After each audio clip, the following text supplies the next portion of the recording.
आई और लगभग आप लोग उस जगह पर हो।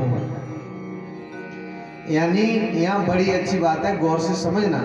सनकादिक ऋषि कहते हैं, नारद जी अभी तक भगवान की प्राप्ति कराने वाला मार्ग गुप्त है। गुप्त यानी बताया नहीं गया, खोला नहीं गया और गुप्त ही रहा है, परंतु उस गुप्त रहस्य को उजागर करने वाला, उस गुप्त रहस्य को खोलने वाला पुरुष प्राय भाग्य से मिलता है। और वो पुरुष कौन है, कोई बताएगा? सद्गुरु। वो पुरुष भाग्य से मिलता है और वास्तव में सद्गुरु भाग्य से मिलते हैं। भाग्य से जो उस रहस्य को उजागर करते हैं, जो भगवान की प्राप्ति कराने वाला मार्ग है, उस मार्ग पर ले जाते हैं, ऐसे सद्गुरु भाग्य से मिलते हैं। भाग्य से। तो इसमें स्पष्ट भागवत में लिखा है, इस बात आपको आकाशवाणी में जिस सत्कर्म का संकेत किया उसे हम बतलाते हैं, आप प्रसन्न और समाहित चित्त होकर के सुनिए।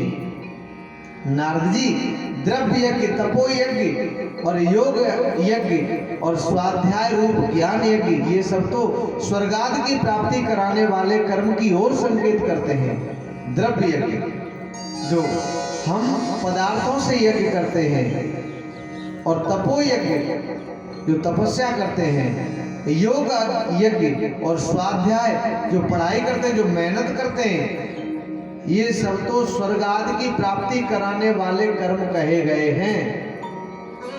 लेकिन ज्ञानियों ने ज्ञान यज्ञ को ही सत्कर्म यानी मुक्तदायक कर्म माना है। इसका वर्णन गीता में आता है। ज्ञान यज्ञ यानी ज्ञानी जो पंडित लोग हैं, जो ज्ञानी, पंडित का मतलब ये नहीं कि वो ब्राह्मण, ये नहीं, जो ज्ञानी यानी पंडित का मतलब ज्ञानी लोग हैं, जो उस तत्व को जानने वाले हैं, उन ज्ञानियों ने ज्ञान यज्ञ को ही सत्कर्म माना है, यानी मुक्ति देने वाला कर्म माना है। वह श्रीमद् भागवत का पारायण है, जिसका गान सुकाद ऋषियों ने किया है, सुखदेव जैसे महान भावों ने किया है। और ये कथा जो है ना, वो कोई चर्चा का विषय नहीं है, ये तो सदगुरु की द्वारा ही समझ में आती है। कथा सुन लो अकेली कुछ नहीं होगा, सदगुरु की कृपा से ही समझ में आएगी। ये कथा केवल चर्चा नहीं है, ये कथा एक बहुत बड़ा गुप्त और गूढ़ रहस्य है, गुप्त रहस्य है। उसके शब्द सुनने से ही मुक्ति, ज्ञान और वैराग्य और भक्ति को बल मिलता है। इससे ज्ञान वैराग्य का कष्ट मिट जाएगा और भक्ति को आनंद मिलेगा। तुम सप्ताह पारायण करो, यानी श्रीमद् भागवत शास्त्र का प्रवचन करवाओ। प्रलयम हि गमिष्यन्ति श्रीमद् भागवत ध्वनेः कलेर्दोषा इमे सर्वे सिंह शब्दादिवृकाइव। सिंह की गर्जना सुनकर जैसे भेड़िए भाग जाते हैं, उसी प्रकार श्रीमद् भागवत की ध्वनि से कलयुग के सारे पाप नष्ट हो जाते हैं। जैसे सिंह की गर्जना होती है, सिंह की आवाज सुनकर भेड़िए भाग जाते हैं, वैसे ही भागवत की जब ध्वनि होती है, भागवत की जब गर्जना होती है, जब भागवत शास्त्र गर्जता है, तो कलयुग के सारे पाप नष्ट हो जाते हैं। अब नारद जी ने कहा, मैं कैसे मान लूं? जब गीता वेद के मंत्रों का उच्चारण किया उनसे कुछ नहीं हुआ, तो भागवत से क्या हो जाएगा? क्योंकि भागवत तो वेदों से बनी है। मैंने ज्ञान वैराग्य के पास में बैठ करके गीता के मंत्रों का प्रयोग किया। मैंने वेदों के मंत्र बोले, पर लेकिन वेदों के मंत्र से भी कुछ नहीं हुआ। और जब वेदों के मंत्रों से कुछ नहीं हुआ, तो फिर भागवत तो वेदों से ही बनी है, उससे क्या हो जाएगा? तो ये समझ में नहीं आती। तो सनकादिक ऋषियों ने कहा, देखो, जिस प्रकार पेड़ में, जैसे ये बेल का पेड़ है, अभी समझना, ये बेल का पेड़ है और इस पर फल नहीं हो, लेकिन इसमें रस ही रस भरा है। अब सोचो, आपके बेल का जो रस है वो ले लें, तो पेड़ में से आप बेल का रस नहीं ले सकते, पेड़ से रस नहीं मिलेगा। लेकिन वही पेड़, जब पेड़ पर फूल आएगा, फूल से जब फल आएगा, तो वही रस फल के रूप में हमें प्राप्त होता है। तो पेड़ है पिता और फल है उसका बेटा। तो पिता से जो चीज नहीं मिली वो हमें बेटे से मिल गई। ऐसे ही ईख जो होती है, गन्ना होता है, तो गन्ने में हर जगह मिठास भरी है, लेकिन आप गन्ने में चीनी ढूंढो, शक्कर ढूंढो, खांड ढूंढो तो कहीं मिलेगी क्या? नहीं, लेकिन उसके अंदर है उसके अंदर। अब उसकी एक क्रिया होती है, वो मंथन होता है। वो जो गन्ना कोल्हू में जाएगा, कुल्हाड़ी पर वो जाएगा, तब उसका रस निकलेगा, फिर उसको गर्म करके वो बाद में कितने पदार्थ बन जाते हैं, मिठास के रूप में हमें प्राप्त होता है। इसी प्रकार इच्छूणाम मध्यांतम सर्करा व्यापतिष्ठते पृथक भूता च निष्ठा तथा भागवती कथा। ईख के और छोर में रस भरा होता है, शक्कर मिठास भरी होती है, लेकिन उसे अलग करने पर ही शक्कर हमें प्राप्त होती है। ऐसे ही इदम भागवतम नाम पुराणम ब्रह्म संगतम भक्ति ज्ञान विरागाणाम स्थापनाय प्रकाशतम। ऐसे ही ये भागवत पुराण जो है वो वेदों के समान है। श्री व्यास जी ने इसे भक्ति ज्ञान और वैराग्य की स्थापना के लिए प्रकाशित किया है। अब माताओं, एक और बात है, जैसे दूध से दीपक जलाओ, दूध से तो क्या जल जाएगा? नहीं जलेगा। दही से जलाओ तो नहीं जलेगा, और घी से जलाओ तो जल जाएगा। दूध से दीपक नहीं जला, दही से दीपक नहीं जला, लेकिन घी से दीपक जल गया। अब घी कहां से आया? दूध से ही तो आया, लेकिन दूध से दीपक नहीं जला और घी से जल गया। ऐसे ही ये भागवत की कथा है, वेदों से बनी है, वेदों से भागवत निकली है, लेकिन वेदों से जो नहीं हुआ वो भागवत ने करके दिखा दिया। जो भागवत, वो भागवत से हो जाता है। इसलिए सनकादिक ऋषि कहते हैं, हे नारद जी, आप भागवत शास्त्र का अनुष्ठान करो, यानी सप्ताह पराणे अनुष्ठान करो, यज्ञ करो। आप सप्ताह यज्ञ करो का ठीक है।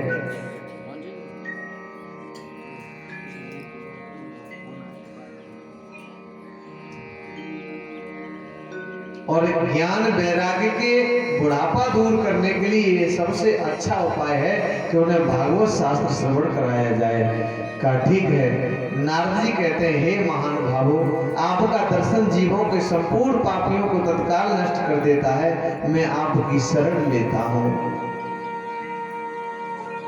एक भगवान के नाम का भजन गाते हैं, फिर आगे बड़ी सुंदर कथा है, उस कथा में प्रवेश करते हैं।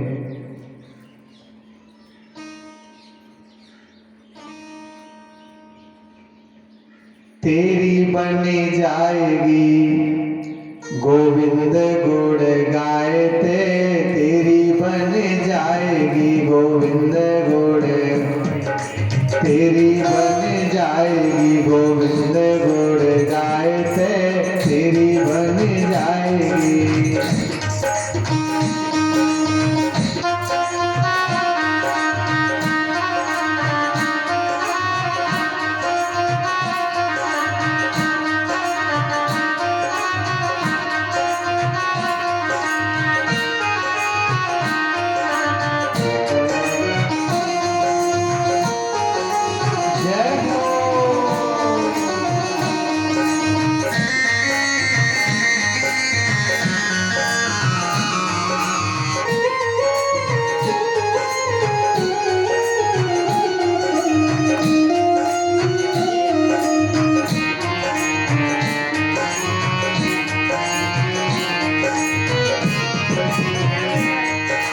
तेरी बनी जाएगी गोविंद गुण गाय से, तेरी बनी जाएगी गोविंद गुण गाय से, गोपाल गुण गाय से, गोविंद गुण गाय से, गोपाल गुण गाय से, तेरी बनी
तेरी बन जाएगी गोविंद गुण गाए थे।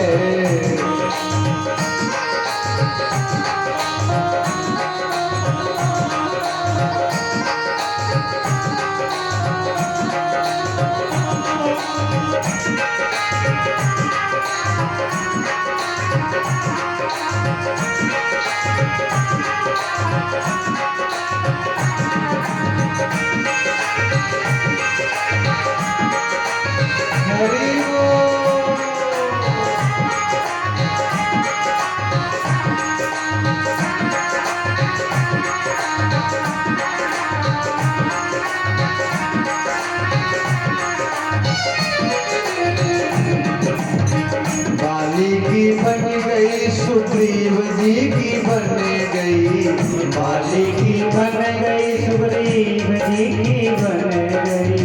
बाली की कैसे बन गई? बाली को तो मार दिया और सुग्रीव से मित्रता कर ली और बाली से दुश्मनी कर ली और फिर भी बाली की बन गई। तो दुश्मनी करने वाले की भी बन गई। क्यों?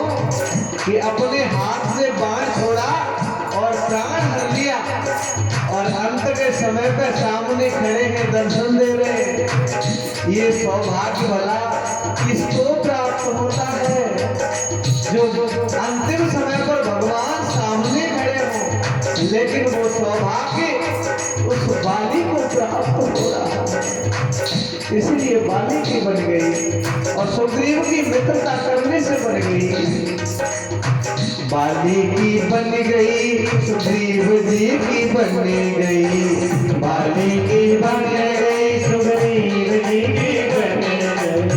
हनुमत की बन गई, हनुमत की बन गई सीता की शोभे लाए थे। हनुमत की बन गई सीता की शोभे लाए थे। तेरी बन जाएगी, तेरी बन जाएगी, मेरी बन जाएगी गोविंद गुण गाए थे। मेरी बन जाएगी गोविंद गुण गाए थे।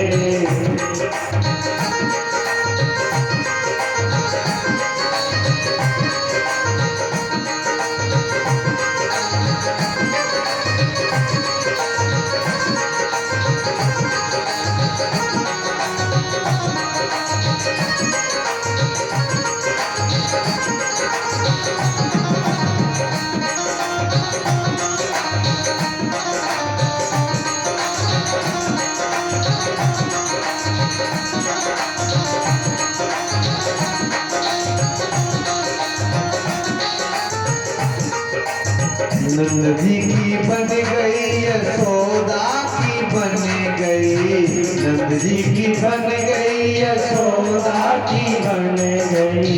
नंद जी की बन गई, नंद जी की बन गई यशोदा की बन गई। नंद जी की बन गई यशोदा की बन गई। और गोपियों की बन गई राधे। गोपियों की बन गई माखन खवाए थे। गोपियों की बन गई माखन खवाए थे। तेरी बन जाएगी गोविंद गुण गाए थे। तेरी बन गाएगी गोविंद गुण गाए थे। तेरी बन गाएगी।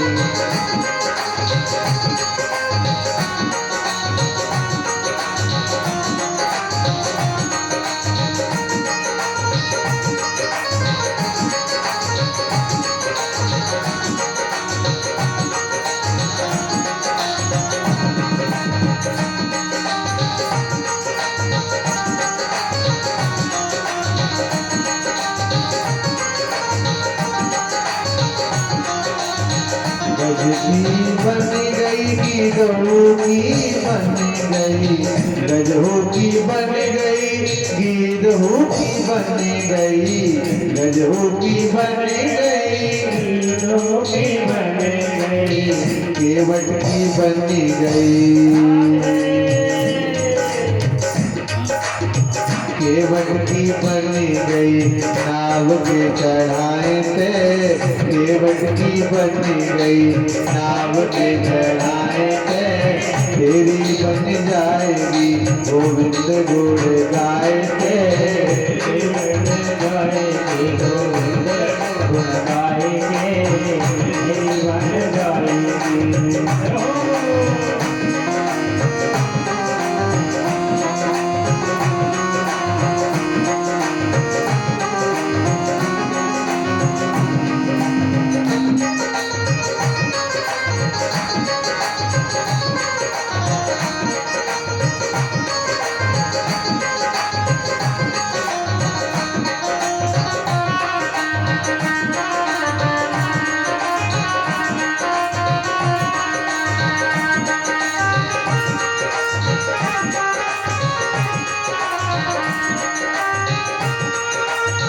तुलसी की बन गई सूरहू की बन गई तुलसी की बन गई सूरहू की बन गई और मीरा की बन गई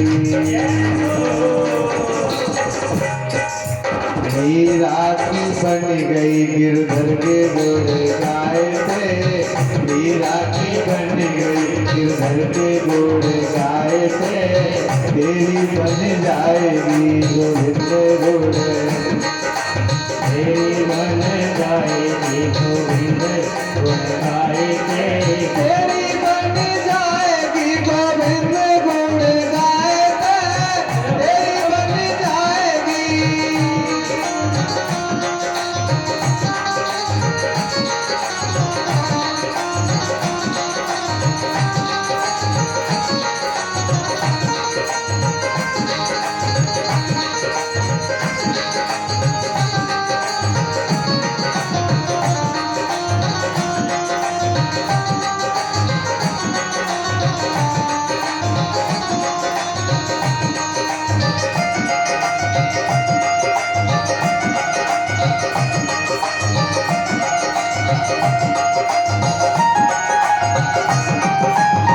तेरी बन जाएगी गोविंद गुण गाए थे तेरी बन जाएगी गोविंद गुण गाए थे तेरी बन जाएगी गोविंद गुण गाएंगे तेरी बन जाएगी गोविंद गुण गाए थे तेरी बन जाए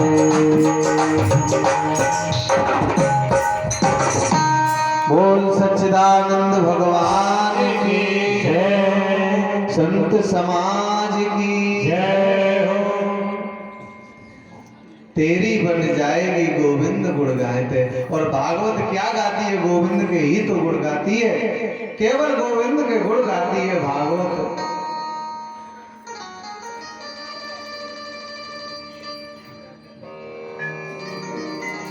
नारद जी कहते हैं, हे महान भावो, जब अनेकों जन्मों के संचित पुण्य पुंज का उदय होता है तब मनुष्य को सत्संग प्राप्त होता है। सत्संग तब वह उसके अज्ञान जनित मोह और मद रूप अंधकार का नाश करके विवेक का उदय होता है। अब सप्ताह पारायण का अनुष्ठान करना चाहिए। कहाँ करना चाहिए? चलो हरिद्वार के पास आनंद नाम का घाट है, वहां चलते हैं, वहीं इस अनुष्ठान को करेंगे और सभी महात्मा इकट्ठे होकर के नारद जी, सनकादिक ऋषि और भक्ति के दोनों बेटा और भक्ति ये हरिद्वार के पास आनंद नाम का जो घाट है वहीं पर पहुंच जाते हैं। वहां पक्षी कलरव करते हैं, तरह तरह की बोली बोलते हैं। बालू का एक ढेर है, उसी पर सनकादिक जी बैठ जाते हैं, जहां पशु पक्षी में बैर नहीं है। शेर और बकरी आनंद से रहते हैं, वहां शेर हिरण एक जगह रहते हैं पर कोई बैर नहीं है। क्यों? उस जगह का ऐसा प्रभाव है। जहां ये कथा हुई थी उस जगह वैष्णवास वृत्तास न्यासिनो ब्रह्मचारिणः मुख भागे स्थितास्ते च तदग्रे नारद स्थिता। वैष्णव लोग आगे बैठे हैं, विरक्त आगे बैठे हैं, और सन्यासी भी आगे बैठे, ब्रह्मचारी भी आगे बैठे हैं, और जहां सनकाद ऋषि बैठे उनके ठीक सामने नारद जी बैठे हैं। तद अग्रे नारद स्थित था, अग्रे माने आगे। नारद जी सनकाद के मुख के समक्ष बिल्कुल आगे बैठे हैं। एक भागे ऋषिगणा स्तद अन्यत्र देवों का सह, वेद उपनिषदो अन्यत्र तीर्थान्यत्र स्त्रियो अन्यतः।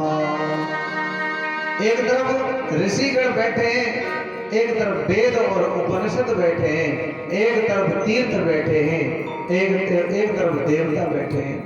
चारों तरफ जय जयकार की ध्वनि हो रही है, शंख बज रहा है, शंख की आवाज हो रही है और जय जयकार की ध्वनि हो रही है। फूलों की वर्षा हो रही है, खील की वर्षा हो रही है, और देवता लोग कल्प वृक्ष के पुष्पों की वर्षा कर रहे हैं। ज्यादा कम कर दी थोड़ी। देवता लोग कल्प वृक्ष के पुष्पों की वर्षा कर रहे हैं। अब समझ में आ रही है? आवाज सही है? देवता लोग कल्प वृक्ष के पुष्पों की वर्षा कर रहे हैं। इस प्रकार पूजा समाप्त होने पर जब सब लोग एकाग्रचित होकर के बैठ गए, तब सनकाद ऋषि महात्मा नारद को महात्म्य स्पष्ट करके सुनाने लगे। सनकाद ने कहा, हे नारद जी, अब हम आपको इस भागवत शास्त्र की महिमा सुनाते हैं। इसके श्रवण मात्र से मुक्ति हाथ लग जाती है। इसके श्रवण करने से केवल सदा सेव्य श्रीमद् भागवती कथा यस्या श्रवण मात्रेण हरिचित्तम समाश्रयेत। श्रीमद् भागवत की कथा सदा सुननी चाहिए, सदा सुननी चाहिए, यानी हर वक्त सुनते ही रहना चाहिए। इसके श्रवण मात्र से श्री हरि यानी भगवान हृदय में आकर के बैठ जाते हैं, विराजते हैं। इस ग्रंथ में 18,000 श्लोक हैं, 12 स्कंद हैं, तथा श्री सुखदेव जी का और राजा परीक्षित का संवाद है, प्रश्न और उत्तर है। सुखदेव जी के और राजा परीक्षित के प्रश्न और उत्तर हैं, यानी राजा परीक्षित के प्रश्न और सुखदेव जी के उत्तर हैं इसमें। इसे ध्यान देकर के सुनिए। बहुत से शास्त्र और पुराण सुनने से क्या लाभ? फिर वही बात आ गई माताओं, देखो, बहुत से शास्त्र और पुराण सुनने से क्या लाभ? इससे तो व्यर्थ का भ्रम बढ़ता है, यानी भ्रम, अरे उसमें ये लिखा है, उसमें ये लिखा है। लेकिन मुक्ति देने के लिए तो एकमात्र भागवत शास्त्र ही गरज रहा है, आवाज कर रहा है, गूंज रहा है। एकम भागवतम शास्त्र मुक्ति दानेन गरजते।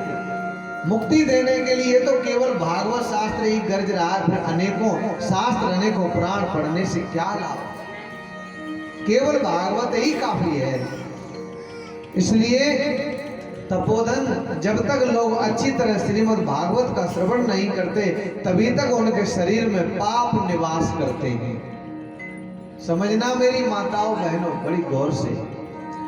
जब तक लोग अच्छी तरह से भागवत नहीं सुनते हैं, तब तक उनके शरीर में पाप निवास करते हैं। और जब वो अच्छी तरह से भागवत को सुन करके समझ भी लेते हैं, भगवान को मानने के साथ जान भी लेते हैं, तब उनके पाप नष्ट हो जाते हैं। और एक और बात बड़ी अच्छी फिर आ गई माता जी, न गंगा न गया काशी पुष्करम न प्रयागकम सुख शास्त्र कथा यास फलेन समताम नयेत। न गंगा, अरे भागवत शास्त्र सुनने को मिल रहा हो, फिर गंगा जाने से क्या लाभ? इस पर ये भागवत ही स्वयं कह रही है, ये पद्म पुराण में लिखा है, और स्वयं ये बात सनकाद जी नारद जी से कह रहे हैं। जब सनकाद कह रहे हो तो कोई छोटी मोटी बात नहीं है। न गंगा न गया काशी न प्रयागकम, न काशी न गया तीर्थ जहाँ पिंडदान करते हैं वो, और न प्रयाग कोई तीर्थ इसके आगे नहीं लगता। किसके आगे? सुख शास्त्र कथा यास फलेन समताम नहीं। सुख शास्त्र ये भागवत शास्त्र जो है ना, इसके फल देने वालों में ये सबसे श्रेष्ठ है, इसकी बराबरी कोई नहीं कर सकता है। जो पुरुष नित्य कृत भागवत का आधा या चौथाई श्लोक भी पढ़ता है, जो पुरुष नित्य यानी रोज भागवत का आधा या चौथाई श्लोक भी पढ़ता है, उसे राजसूय और ये अश्वमेध यज्ञ करने का फल मिलता है। समझ रहे हो? एक एक बात अनमोल है, अरबों खरबों की है कि जो व्यक्ति रोज भागवत का आधा श्लोक या चौथाई श्लोक, आधे का आधा भी अगर पढ़ता है, तो उसे राजसूय और अश्वमेध यज्ञ कितने खर्चा करके होती है, उसको करने का फल मिलता है। उक्तम भागवतम नित्यम कृतम च हरि चिंतनम तुलसी पोषणम चैव धेनूनाम सेवनम समम। नित्य भागवत का पाठ करना, भगवान का चिंतन करना, तुलसी को सींचना और गौ माता की सेवा करना, ये चारों एक समान है। समझना माताओं, नित्य भागवत का पाठ करना, भगवान का चिंतन करना, तुलसी में जल देना और गौ माता की सेवा करना, ये चारों समान है। भागवत के सुनने से ही चारों हो जाते हैं। तो इसलिए अब ये नहीं है कि भागवत सुनते रहो तो गौ की सेवा का भी फल वो मिले समय तो वो भी करते रहो साथ में। और एक बात है जो बड़ी अच्छी बताई है सनकादिक ने नारद जी को, बहुत सुंदर है। अंत काले तुयो ये नैव श्रूयते सुख शास्त्र वाक प्रीत्या तस्यैव वैकुंठम गोविंदो अपि प्रयच्छति। बड़ी सुंदर बात है मेरी माताओं बहनों मेरे बुजुर्गों। यहाँ सनकादिक ऋषि कहते हैं नारद जी जो मरते समय जो सैया पर लेटा हो, चारपाई पर माचे पर पड़ा हो, वो मरते समय और उसके कान में भागवत का एक शब्द भी अगर पड़ जाए ना, तो मैं वैकुंठ के द्वार खोल देता हूँ। और वैकुंठ के द्वार उसे खुले मिलते हैं, वो वैकुंठ धाम में उसका निवास होता है, उसे वैकुंठ प्राप्त होता है। एक शब्द भी मरते समय अगर कान में पड़ गया तो। इसीलिए तो कहा है सदा सेव्या, यानी सदा सुनते रहो, ऐसे हर वक्त सुनते रहो।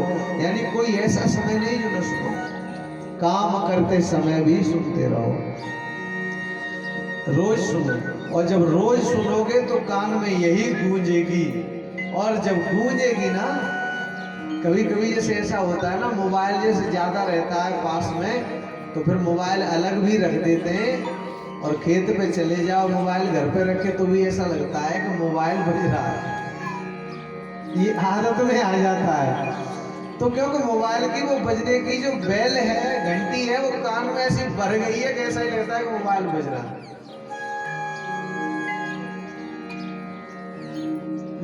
माँ जब बेटे को बुलाती है ना, माँ ज्यादातर बुलाती है, तो माता की आवाज कान में ऐसे भर जाती है कि अलग होने पर भी ऐसा लगता है कि माँ बुला रही है। एक बार मैं गांव से बाहर सो रहा था, ऐसे नींद आ गई पेड़ के नीचे, तो वहां ऐसा लगा कि माँ बुला रही है। तो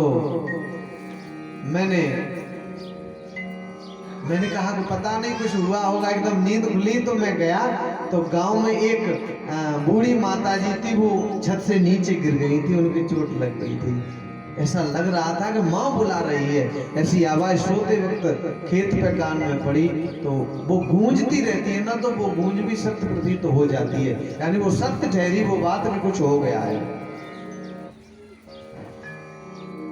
तो ये चीज भागवत जब हम सुनते हैं, वो जब कान में गूंजती रहती है तो वो सत्य ही परिणाम मिलेगा उसका, वो मिथ्या नहीं जाएगी, यानी वो झूठी नहीं होगी। वो आपको जब गूंजेगी कान में, भले ही सुन नहीं रहे, भले ही वो भागवत हो नहीं रही है, पर आपके कान में गूंज रही है, तो आपको वही फल, सुनने वाला जो फल है वो मिलेगा, क्योंकि वो रग रग में बस गई। इसलिए तो कितनी अच्छी बात कही है कि अंत के समय जो जिसके कान में भागवत का एक शब्द भी पड़ जाता है, उसे भगवान वैकुंठ धाम दे देते हैं।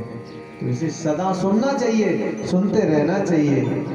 और स्वर्ग में इंद्र आदि देवता कहते रहते हैं, इंद्र देवता कहते हैं स्वर्ग में सभी देवताओं से पृथ्वी के भार रूप उस पशु तुल्य मनुष्य को धिक्कार है। संसार में वो पुरुष, उसे धिक्कार है उस पुरुष को, किसको? जो पृथ्वी लोक पर रह करके जिसने भागवत के वचन नहीं सुने, किसी कभी भागवत नहीं सुना, ऐसा व्यक्ति जो है वो पशु के समान जीते हुए भी मुर्दा है। देवता कह रहे हैं अरे देवता तरसते ही है, ये देवताओं को दुर्लभ है। अरे ये कथा हमें सुनने को कहाँ मिलती है, हमें मिल जाए ना तो हम सारे जीवन भर सुनते रहे, कुछ न करें। देवता इस बात को कहते हैं और हम इसको समझ नहीं पाते।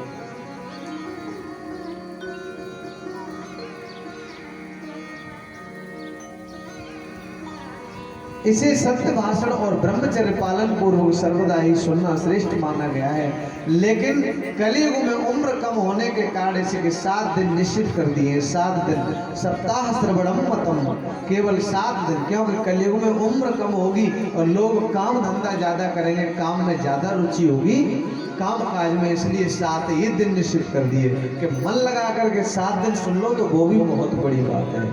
इसलिए सप्ताह श्रवणम मतम, ऐसा मेरा मत है, ये सनकादिक ऋषि ने कहा। यत् फलम नास्ति तपसा नियोगेन समाधिना अनायासेन तत्सर्वं सप्ताह श्रवणे लभेत। सनकादिक महात्मा का वर्णन कर ही रहे थे, तभी ज्ञान और वैराग्य तरुण अवस्था को प्राप्त हो गए। इतना ऐसा कह ही रहे थे सनकादिक ऋषि कि ज्ञान और वैराग्य का बुढ़ापा चला गया, वो दोनों जवान हो गए।